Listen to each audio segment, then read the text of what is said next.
Saludos y gracias por acompañarnos. Hoy vamos a hablar sobre síndrome metabólico, también conocido como el síndrome de resistencia a la insulina. Me acompaña una experta, la directora del programa de endocrinología del Recinto de Ciencias Médicas de la Universidad de Puerto Rico, la doctora Margarita Ramírez, también endocrinóloga. ¿Cómo se encuentra, doctora?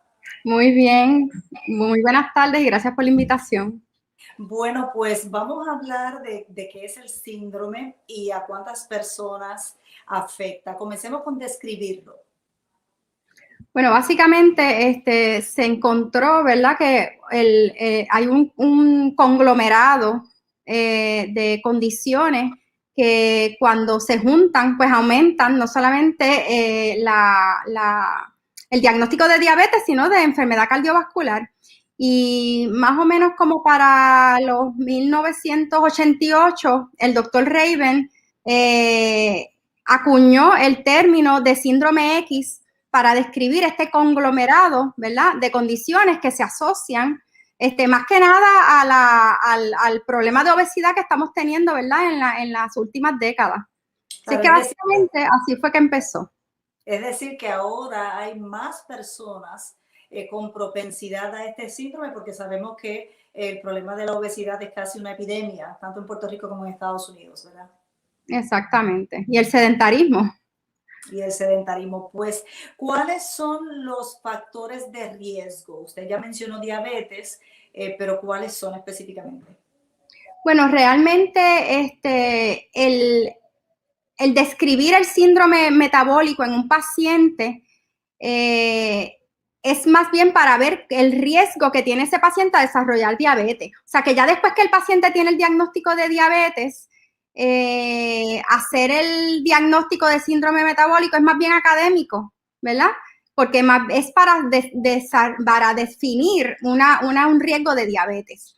Así es que toda persona que tenga obesidad, que tenga problemas, ¿verdad?, de los lípidos, con mayor riesgo de resistencia a insulina, que esto se ve más bien en las familias, ¿verdad? Sabemos que la diabetes, pues, es algo familiar, la diabetes tipo 2. Así que estos son pacientes, si están obesos, si tienen historial familiar, pues eso los predispone, ¿verdad?, a desarrollar el síndrome metabólico. ¿Y qué otros factores de riesgo? Porque usualmente la persona con obesidad, ya con diabetes, también presenta otras comorbilidades. ¿Cuáles son esos otros factores? Bueno, para hacer el diagnóstico de síndrome metabólico, tienen que haber al menos de 2 a 3 de los criterios, ¿verdad?, que se utilizan para hacer el diagnóstico. Entre ellos está tener los triglicéridos elevados. Usualmente cuando tenemos los triglicéridos elevados vamos a tener el HDL, que es el colesterol, lo que se conoce como el colesterol bueno, va a estar disminuido. Vamos a tener también, dependiendo de quién sea que formula los criterios, hay unas personas que utilizan la circunferencia de la cintura para determinar, ¿verdad?, la obesidad abdominal, que es la que realmente más se ve asociada a estos problemas cardiovasculares.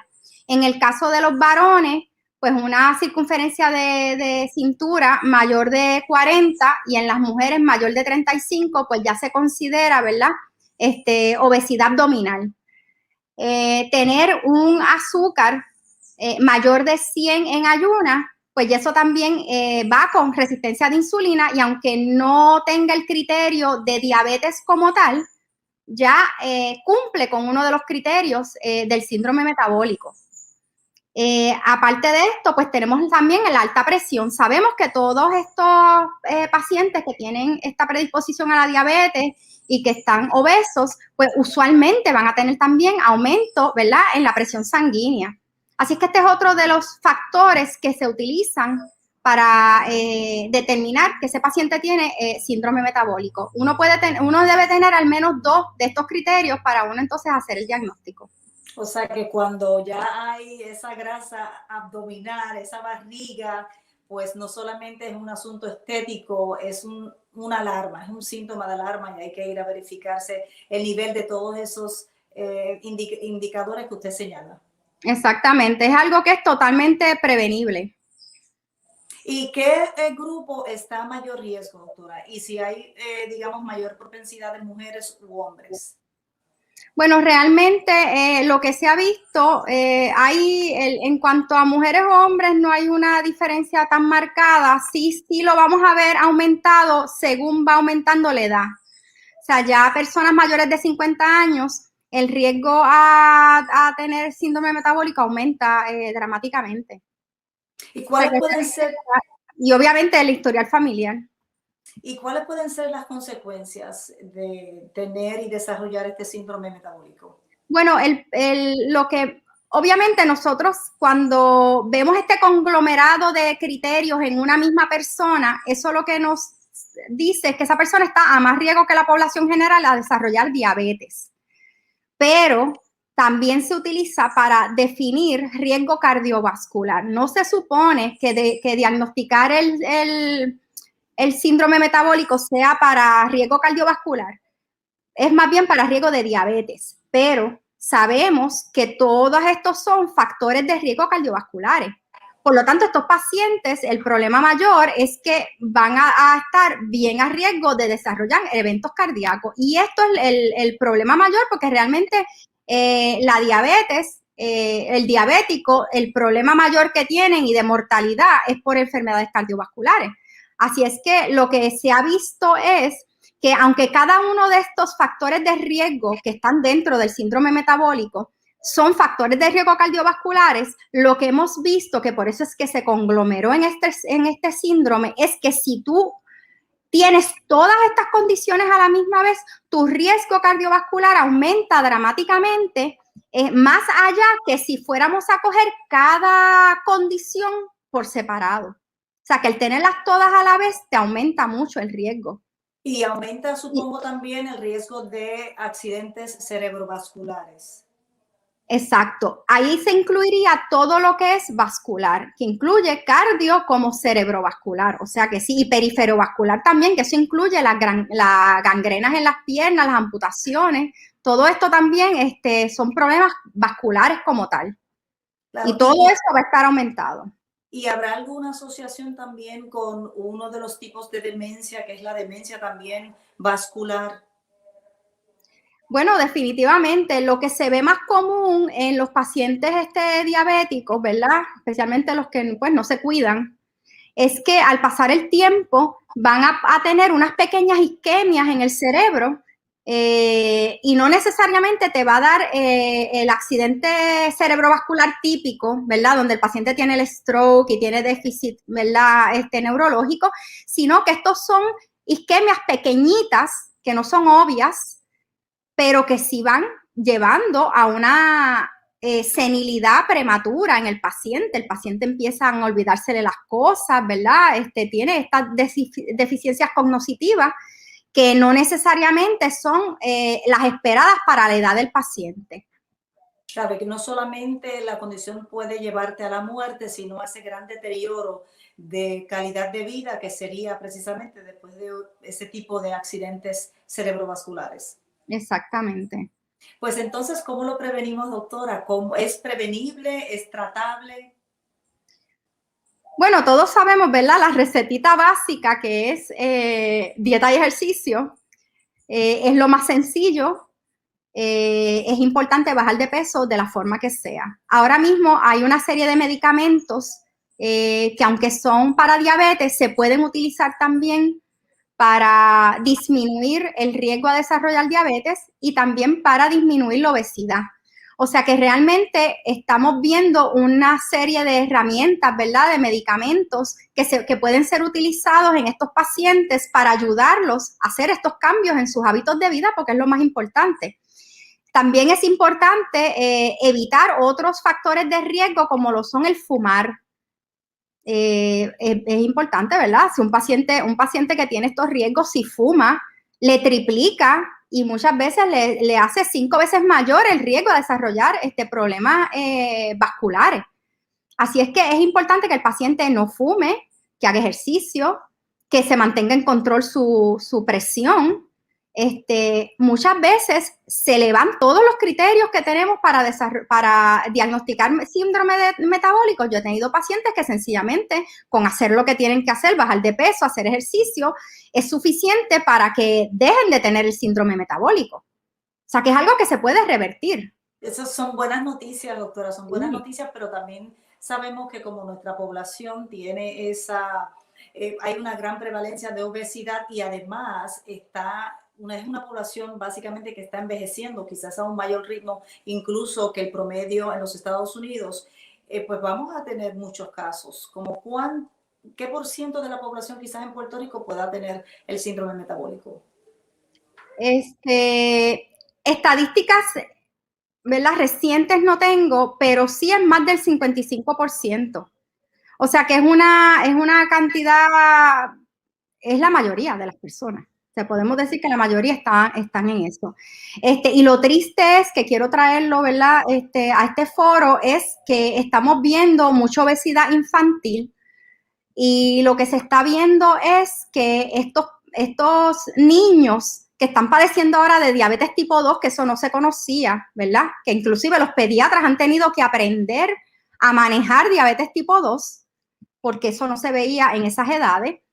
Se ha visto que estos niños que desarrollan diabetes temprano en su vida desarrollan las complicaciones mucho más rápido, mucho más severa, y se les acorta la vida dramáticamente. O sea, que están muriendo jóvenes.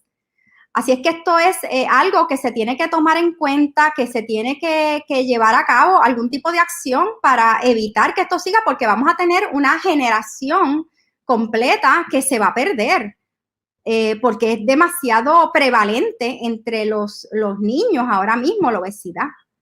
Pues doctora, tanto más importante la intervención del médico primario, el médico de familia, se está detectando en esa etapa ¿verdad? La persona propensa a este síndrome de manera que se pueda trabajar a tiempo.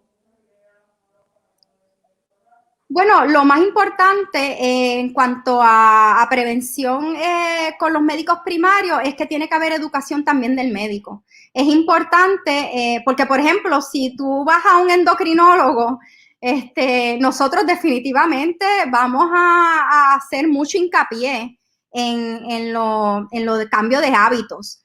Pero pues mucho médico primario pues quizás no hace ese hincapié. Y es importante que se empiece a tratar la obesidad como parte de la lista de problemas que tiene ese paciente.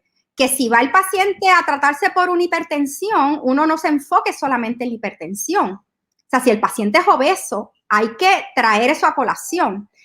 Lo importante aquí es ver cómo uno puede pues abordar a ese paciente sin que el paciente, ¿verdad?, se nos retraiga y pues no, ¿verdad? Que esa es la parte que es más difícil, porque si el paciente viene para que le traten la presión y tú le dices que está obeso, pues a veces eso hace que el paciente pues no quiera, o sea, no lo va a tomar de buena forma. Así es que la educación al médico primario ahí para cómo abordar a este tipo de pacientes es bien importante para que ellos se sientan más cómodos de traer ¿verdad?, de traer este problema con sus pacientes. Pero ¿y en qué momento debe intervenir el endocrinólogo? Bueno, nosotros quisiéramos que nos lo refirieran mucho antes, ¿verdad? Desgraciadamente, por ejemplo, un paciente diabético nos los vienen a referir muchas veces cuando ya el paciente tiene un montón de complicaciones que a veces no son reversibles. Y nosotros quisiéramos cogerlos antes de eso, cuando están todavía en la etapa de prediabetes. Por eso es bien importante ahora que se está usando la hemoglobina glucosilada que se le manda a todo el mundo casi de rutina, que eso no se hacía antes, pues ya uno puede detectar mucho antes la prediabetes. Así es que ese es el momento para que nos los envíen. Un paciente que está obeso debe verse con un endocrinólogo, aunque todavía no tenga disturbios, ¿verdad?, en sus azúcares, porque nosotros podemos hacer algo a tiempo. Y eso incluye, como dije, la población de los niños y adolescentes. Deben verse con un endocrinólogo desde temprano. Claro, y en caso de que el médico primario no haga ese referido, si el padre, madre, tutor está educada sobre el tema o educado, pues puede pedir y exigir que se refiera a un endocrinólogo? Pues ahí las escuelas tienen mucho que ver de que haya, ¿verdad?, profesionales en las escuelas que le midan la grasa a los niños, le hagan, ¿verdad?, su medida de índice corporal, que sean datos objetivos que ellos puedan utilizar para decir, mira, tu hijo se sale de esta norma, hay que intervenir de alguna forma. Yo creo que eso en las escuelas es bien importante, ¿verdad? Porque desgraciadamente cuando en tu casa tu papá y tu mamá son obesos, es muy probable que los niños sean obesos y van a aprender ese tipo, ¿verdad?, de comportamiento. Así es que esto es algo que hay que bregarlo en un foro más, ¿verdad?, de salud pública. Claro, y lo pueden ver también, ¿verdad?, como algo normal. Pregunto también, doctora, en la pandemia hay estudios que indican que las personas aumentaron un promedio de 20 libras. ¿Significa que vamos a ver, producto de esta pandemia, también un problema, ¿verdad?, mayor de obesidad y por consiguiente quizás también de más casos de síndrome metabólico? Bueno, definitivamente yo lo he podido ver en mis clínicas, ¿verdad? Lo bueno de cuando es un aumento en peso relativamente reciente es que usualmente ese es más fácil de que lo bajen más rápido. Y por lo menos en la experiencia que yo he tenido en estos primeros meses del año, es que todos esos pacientes que me han llegado con ese aumento en peso, están bien motivados a bajarlo porque saben que fue algo reciente. Así es que ahí es que uno tiene, ¿verdad?, que empujarlos un poquito y que vuelvan a caer en tiempo y a volver a los hábitos que tenían previamente. O sea que realmente, por lo menos en mi grupo de pacientes, he visto que sí han querido bajar rápidamente lo que ganaron durante la pandemia. Pues esas son buenas noticias y también el hecho de que sí se puede no solamente prevenir, se puede tratar para revertir la condición. Exactamente, hay esperanza, hay esperanza. Pues doctora, para más información sobre este síndrome, yo sé que el Recinto de Ciencias Médicas tiene también un gran programa educativo para la comunidad. ¿A dónde podemos referir a las personas interesadas?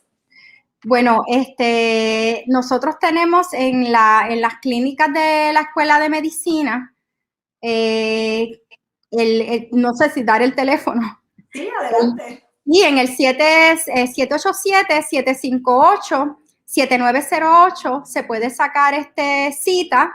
También tenemos la sección de endocrinología. Nosotros tenemos un programa, como al ser un programa académico, se da mucha orientación al paciente. Tenemos educadoras en diabetes, tenemos nutricionistas.